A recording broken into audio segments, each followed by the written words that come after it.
So say you want to watch Roku, you press Roku here, lights dim, it'll slowly turn off, all the equipment start turning on slowly. It is a projector, so it takes a little second for it to warm up.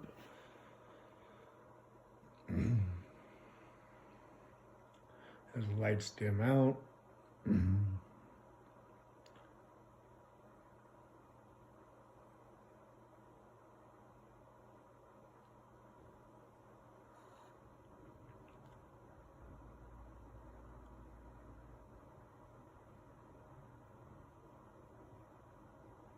as you see, the projector is popping on.